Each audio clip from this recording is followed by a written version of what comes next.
Ang shadow fleet ni Putin ay naglalayag sa mundo.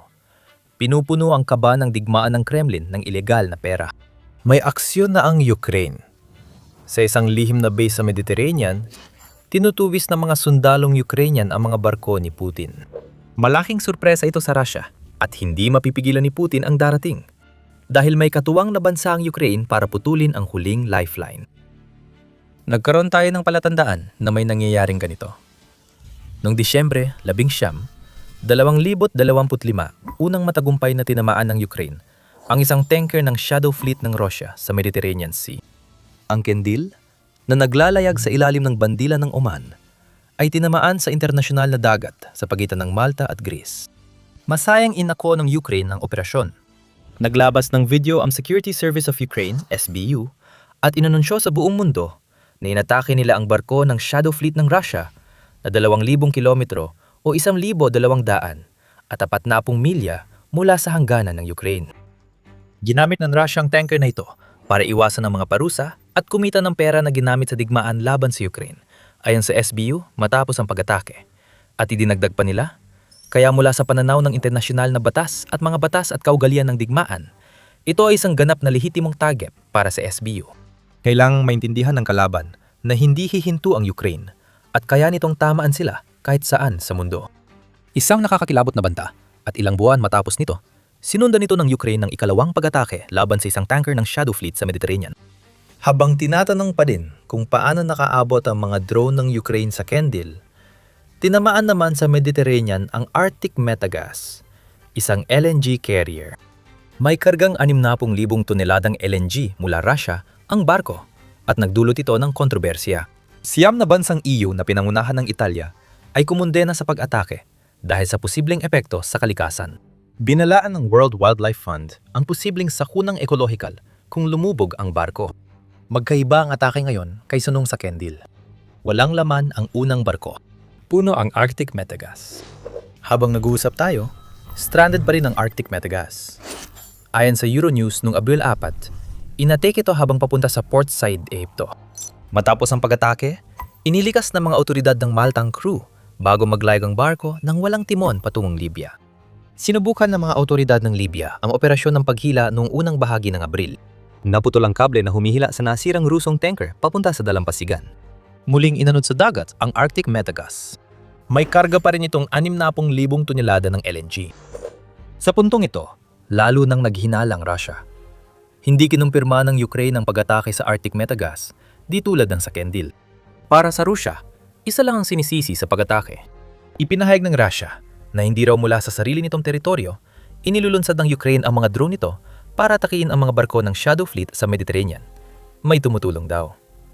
At marami pang iba. At ang tumutulong na iyon ay mula sa bansang kamakailan lang na bigong iligtas ang Arctic Metagas, ang Libya. Ayon sa Russia, inatake ng Ukraine ang Arctic Metagas gamit ang mga drone dagat na walang tripulante na inilunsad mula sa baybayin ng Libya.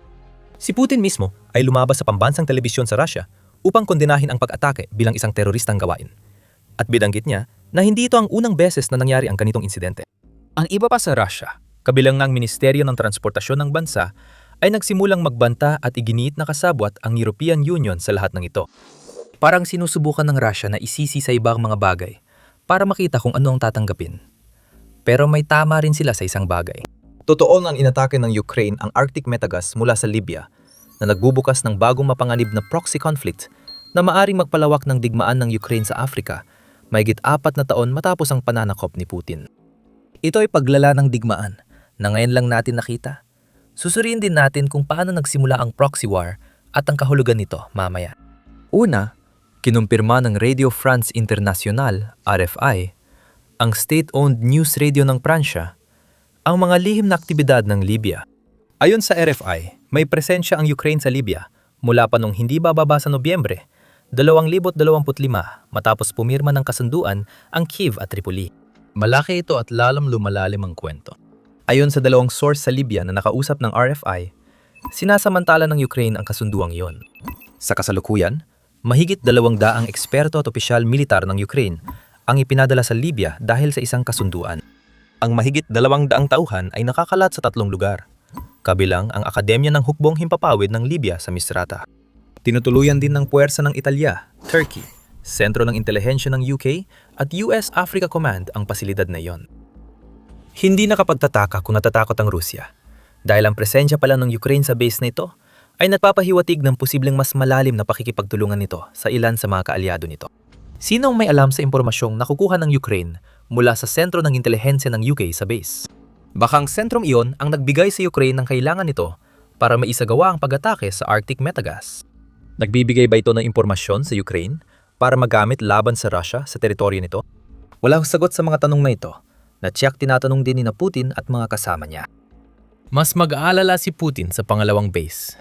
Dagdag pa ng RFI, may mga eksperto rin mula sa Ukraine na nakaistasyon sa isang base sa Zawiya. Mga 50 kilometro o 31 milya sa hilaga ng Tripoli. Ang base ay may pasilidad para sa paglulunsad ng aerial at naval drone. Unti-unti nang luminaw ang larawan. Posibleng galing sa Misrata base ang intel para sa Ukraine drone operator sa Zawiya. Maaring inilunsad ng mga operator mula sa base ang mga naval drone na napahinto sa Arctic Metagas. Pawang haka-haka lang ito. Tahimik ang Ukraine tungkol dito. May isa pang base na kasalukuyang ginagawa. Pinayagan ng gobyerno ng Libya ang mga tauhan ng Ukraine na makapasok sa isang baybaying lugar. At mula noon ay masigasig nilang ginagawang isang pasilidad militar ang lugar na yon. Ayon sa RFI, pinalakas na ang depensa sa lugar matapos maglagay ng Ukraine ng mga sistema ng antena at mga runway. Malinaw kung para saan ang mga asset na yon. Makakatulong ang mga antena sa Ukraine na subaybayan ng mga barkong dumadaan sa loob ng saklaw ng Libya at maaaring gamitin ng mga runway para magpalipad ng mga drone na aatake sa mga barkong yon kung mapapatunay ang kabilang sila sa Shadow Fleet ng Russia. Balikan natin ang pag-atake sa Arctic Metagas. May mga palatandaan sa pag-atake na nagdulot ng hinala ng Russia sa posibleng kaugnayan ng Libya. Ayon kay LP, ang naval drone na tumama sa barko ng Russian Shadow Fleet ay may dalang hanggang 300 kilo o mahigit 600 at 60 libra ng pampasabog at may saklaw na 800 kilometro o mga 500 milya. Agad nitong ipinahiwatig sa sinumang nakapansin na hindi maaring inilunsad ang drone na ito mula sa teritoryo ng Ukraine. Ang mga target na tinatamaan ng Ukraine sa Mediterranean ay libu-libong kilometro ang layo. Ayon kay Elpay, posibleng miyembro ng SBU na gumagamit ng Sea Baby drone ng Ukraine o ng pangunahing direktorato ng intelihensya ng Ukraine na gumagamit ng Megura naval drone. Maaring alinman sa dalawa ang sandatang tumama sa Arctic Metagas.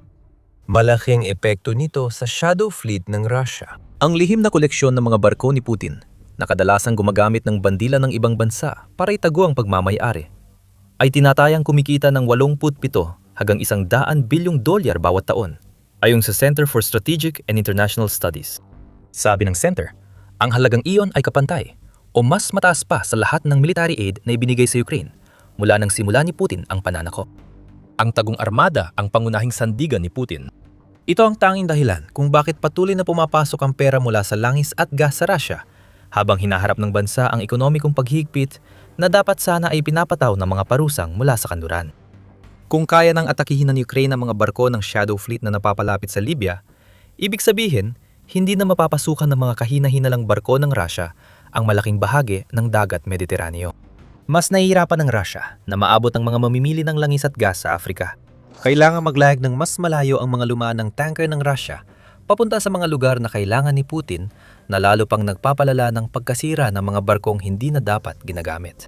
Dagdag pa rito, habang mas matagal na nananatili ang mga barkong iyon sa dagat, mas tumataas ang posibilidad na mahuli sila, alinman ng mga naglalagay ng parusa o ng mismong Ukraine.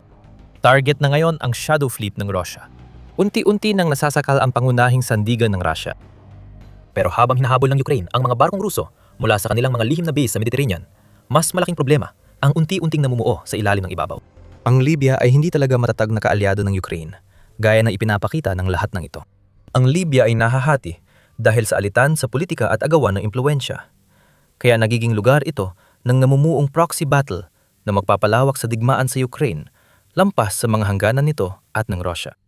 Binabago na ng lahat. At siya nga pala, ito ang dahilan kung bakit namin ginagawa ang The Military Show para ipaliwanag kung paano talaga gumagalaw ang kapangyarihan. Kung may natututuhan ka mula sa channel na ito, mag-subscribe para hindi mo mamiss ang aming mga pinakabagong video.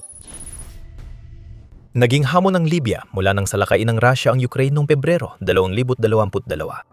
Bago pa man magsimula ang pananakop, Dumaranas na ng kaguluhan sa rehiyon ng Libya at naging tahanan nito ng mga mersenaryong Syrian kung saan 300 sa kanila ay nakaistasyon sa lungsod ng Benghazi. Matagal na magkaalyado ang Russia at Syria bago bumagsak si Bashar al-Assad.